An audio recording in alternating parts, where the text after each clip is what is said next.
हमारे channel news आई 7 live में आपका स्वागत है। हम लेकर आए आपके लिए आज की बड़ी खबरें और हम आपको ऐसी खबरों से कराएंगे रूबरू। उत्तर प्रदेश के इटावा जनपद में तहसील क्षेत्र में आपको बता दें कि दलित परिवारों की इज्जत सुरक्षित नहीं। इस तहसील क्षेत्र में सियापुर बाबू गांव में बकरी के खेत में चले जाने के विवाद में गांव के दबंगों ने दलित परिवारों के घरों में घुसकर उनकी महिलाओं व पुरुषों को लाठी डंडों से जमकर पीटा और उनके घरों में आग लगा दी। इस मारपीट में दलित समुदाय के 9 लोग घायल हुए, कुछ मवेशी भी घायल हुए। इस मामले में थाना पुलिस ने सुविधा शुल्क के लालच में दबंगों के पक्ष में पूरा मामला ही बदल डाला और पीड़ित के लोगों के खिलाफ ही कार्रवाई कर दी। लेकिन इस मामले का वायरल हुआ वीडियो ने इटावा पुलिस की कार्यशैली की पोल खोल दी। आपको बता दें कि सैफई तहसील के थाना बैदपुरा पुलिस ने चंद सुविधा शुल्क के लालच में पूरा मामला ही बदल दिया और घटना को जमीनी विवाद से जोड़ दिया। पुलिस इन पीड़ित दलितों की ना सुनकर उल्टे गाँव के दबंग युवक के मारपीट इन दलितों के द्वारा दिखा दी और थाने में रिपोर्ट लिखाने गए पीड़ित दलितों को ही हिरासत में ले लिया। रिपोर्ट शुभम दीक्षित, न्यूज आई 7 लाइव इटावा। क्या घटना घटी, क्या था मामला? सर हम लोग खेत पे थे, ये सब लोग मैच खेल रहे थे तो हम भी पीछे चले गए। सर उधर से जैसे ही हम आए तैसे इन लोगों ने रास्ते में घेर लिया। रास्ते में घेर के जैसे तैसे वहाँ से भाग के निकल भी आए। फिर सर ये लोग घर पे मारने के लिए आए। कितने लोग थे? सर बहुत 15-20 लोग थे सर, सारे एक जैसे ही थे सर। और लेकिन हम लोग के साथ में कोई था नहीं सर, हम ही लोग 2-4 लोग थे। जो मारपीट थी वो थाने चले गए थे 7 लोग और जो 1-2 लोग आते वो हम लोग चले गए थे इधर कहीं मारने लगे आके। जो लोग उधर से आए सारे लोगों ने आँच लगा दी। घर पे कोई था नहीं, गाय ऐसी बन रही थी, भैंस ऐसी उसके जल गई थोड़ी बहुत। सारे लोग कोई था ही नहीं। सियापुर गांव पड़ता बैदपुरा क्षेत्र में, वहाँ पे एक राम सिंह जाटव थे। उन्होंने अपनी 2 बीघा जमीन करीब 8-10 साल पहले किसी धोबी को बेची थी। उसके बाद वो एक कठेरिया को आ गई थी। कठेरिया पक्ष का समर्थन वहाँ एक मनोज यादव नाम का व्यक्ति है, वो करता है। दाखिल खारिज होने के बावजूद जो राम सिंह कठेरिया की लड़की है, कोई शकुंतला है जो वहाँ रहती है, वो उस जमीन पे कब्जा नहीं करने दे रही है। इसी को लेकर परसों इन लोगों में कुछ कहासुनी हुई थी, उसको लेकर और एक कोई बकरी का बच्चा चला गया था। परसों कुछ गांव के गणमान्य लोगों ने इन लोगों की बात करा दी, लेकिन कल फिर जो राम सिंह पक्ष है उसने जो मनोज यादव है उसके साथ मारपीट करी, जिससे काफी चोट आई। उसी समय फिर मनोज यादव के पक्ष के लोगों ने भी राम सिंह पक्ष के लोगों के साथ मारपीट की। इस पूरे प्रकरण में तत्काल पुलिस द्वारा मुकदमा दोनों तरफ से लिख लिया गया है। लगातार प्राइवेट क्लिनिक की लापरवाही से हो रही मौतों का जिम्मेदार कौन? कब होगी जांच, कब होगी कार्रवाई?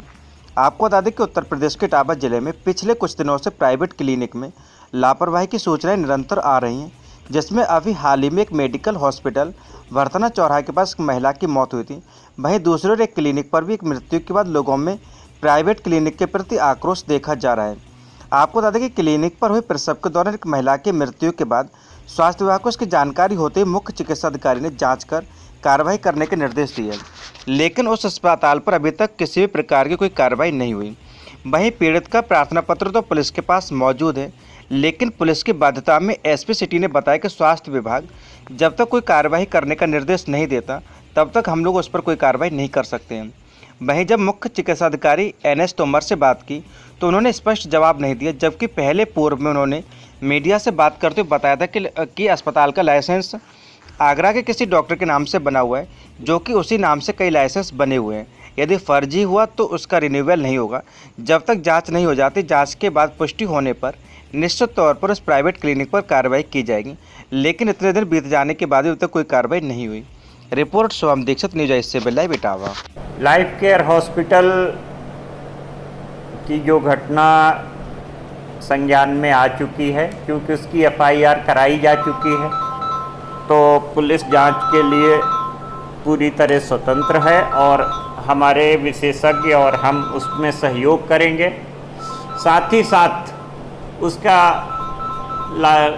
नवीनीकरण, रजिस्ट्रेशन का नवीनीकरण नहीं करेंगे जब तक कि जांच पूरी नहीं हो जाती। मृत्यु हुई है जिसमें एक लाइफ केयर हॉस्पिटल है, तो अभी तक उसमें क्या कानूनी प्रक्रिया पुलिस द्वारा की गई है?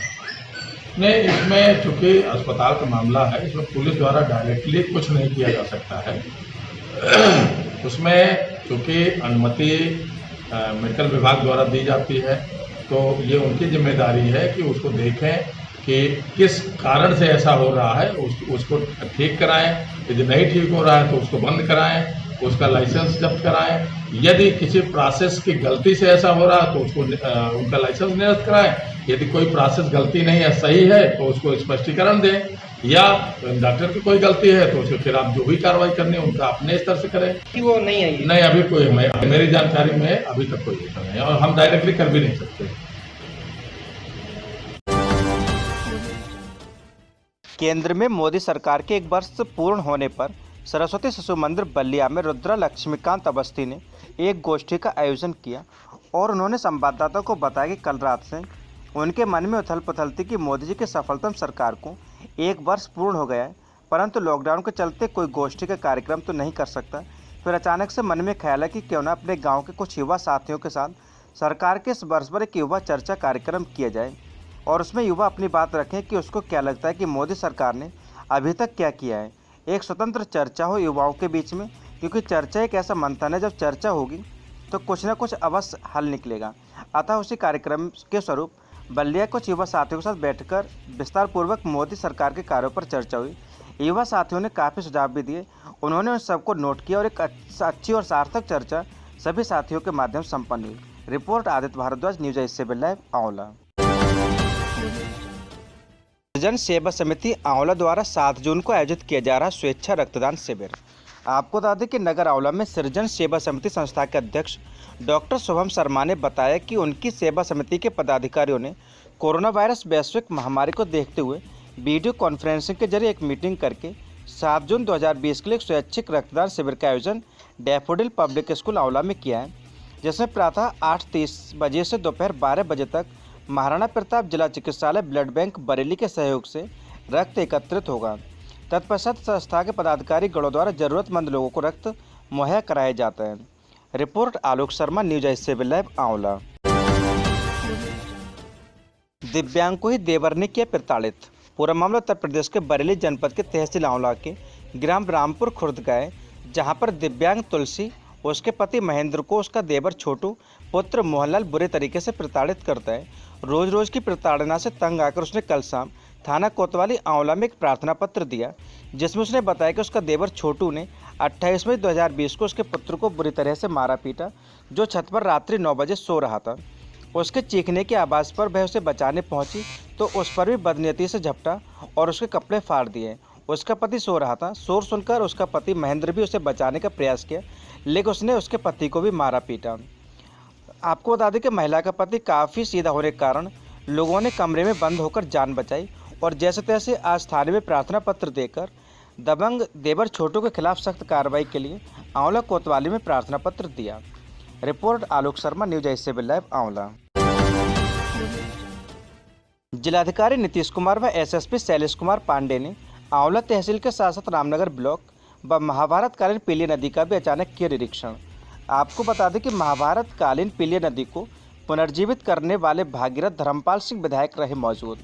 आज अचानक जिलाधिकारी बरेली नीतीश कुमार व वरिष्ठ पुलिस अधीक्षक शैलेश कुमार पांडे व अन्य वरिष्ठ अधिकारियों ने पीली नदी का निरीक्षण किया। सर्वप्रथम जिलाधिकारी बरेली नीतीश कुमार, एसएसपी शैलेश कुमार पांडे व अन्य अधिकारियों के साथ आंवला तहसील प्रशासनिक भवन का निरीक्षण कर आंवला में रोज निसहाय गरीब लोगों को चलाई जा रही रसोई घर का भी निरीक्षण किया। तत्पश्चात उन्होंने एसडीएम कमलेश कुमार सिंह व क्षेत्राधिकारी रामप्रकाश आंवला कोतवाल सुनील कुमार आंवला के साथ रामनगर स्थित जैन धर्मशाला में क्वारंटाइन सेंटर का निरीक्षण किया। आपको बता दें कि रामनगर रसोईशाला का निरीक्षण भी किया, वह सब कुछ ठीक ठाक पाया। इसके पश्चात वह महाभारत कालीन पीली नदी पर पहुंचे और उसका निरीक्षण किया। वहां पहले से मौजूद पूर्व मंत्री व विधायक धर्मपाल सिंह ने इस नदी के बारे में जिलाधिकारी नीतीश कुमार को विस्तार से बताया कि इस नदी के प्रभुत्व में आने पर किसानों को सिंचाई का अभूतपूर्व लाभ होगा। उनके साथ चेयरमैन आंवला संजीव कुमार सक्सेना व भारतीय जनता पार्टी जिलाध्यक्ष आंवला बीर सिंह पाल व अन्य कार्यकर्ता उपस्थित रहे। जिलाधिकारी ने सिंचाई कर्मचारियों से नदी की गहराई चौड़ाई के विषय में विस्तृत जानकारी ली और कार्य को जल्दी ही पूर्ण कराने के लिए निर्देशित भी किया। Report SP Sharma, news age live, Aonla Bareilly. नगर पालिका के अधिशासी अधिकारी ने ही कर दिया लाखों रुपए का घोटाला। पूरा मामला उत्तर प्रदेश के बदायूं जनपद के दादगंज क्षेत्र का है, जहां पर अधिशासी अधिकारी की मिलीभगत से कूड़ादान घोटाला हुआ। जब ये बात दादगंज चेयरमैन आकाश वर्मा को पता लगी, वे दंग रह गए और उन्होंने यह मामला तुरंत डीएम कुमार प्रशांत के संज्ञान में डाला और बताया कि कुख्यात माफिया ने ट्रैक्टर चालक के नाम पर जिले भर की नगर निकायों व नगर पालिकाओं में अधिशासी अधिकारियों की मिलीभगत से घोटाले को अंजाम दिया है। वहीं अधिशासी अधिकारियों की 60 गांठ से माफिया पेमेंट भी करा चुका है। दातागंज चेयरमैन आकाश वर्मा के द्वारा डीएम कुमार प्रशांत को दिए गए पत्र में लिखा है कि जैम पोर्टल के द्वारा कैपिटल रिसेलर से 250 कूड़ेदान खरीदे गए थे, जो कि फर्म द्वारा 188 कूड़ेदान ही दिए गए। साथ ही कूड़ेदान घटिया किस्म के कूड़ेदान मानक के अनुरूप न होने एवं ऑर्डर के अनुसार सभी कूड़ेदान न आने के बावजूद भी ईओ भूपराम वर्मा ने 12,78,400 रुपये का भुगतान भी कर दिया। इससे पहले भूपराम वर्मा ने बैंक के खाते से चेयरमैन के साइन भी खत्म करा दिए, जिससे चेयरमैन को भुगतान की भनक तक नहीं लगी। चेयरमैन आकाश वर्मा के दिए पत्र पर डीएम कुमार प्रशांत ने जांच के आदेश दिए हैं।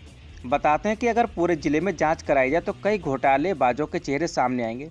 बताते हैं कि माफिया अधिशासी अधिकारियों को शराब, शवाब, मांस आदि तरह तरह की सुविधाएं उपलब्ध कराता है, जिससे अधिशासी अधिकारी इस माफिया के दीवाने हैं। Report Satish Saxena, news age civil, Dataganj बताएं। हमारा संयुक्त खाता ईओ ने जनवरी में करा दिया था। स्वच्छ भारत मिशन के अंतर्गत कूड़ेदान आए थे उसमें, तो कूड़ेदान के भुगतान के संदर्भ में बात हो रही थी। तो मैं ईओ को कह रहा था कि इसकी पहले जांच कराकर उसके भुगतान इसका सुनिश्चित करें। ईओ ने कहा ठीक है, करते हैं। अब क्या कारण रहा, क्या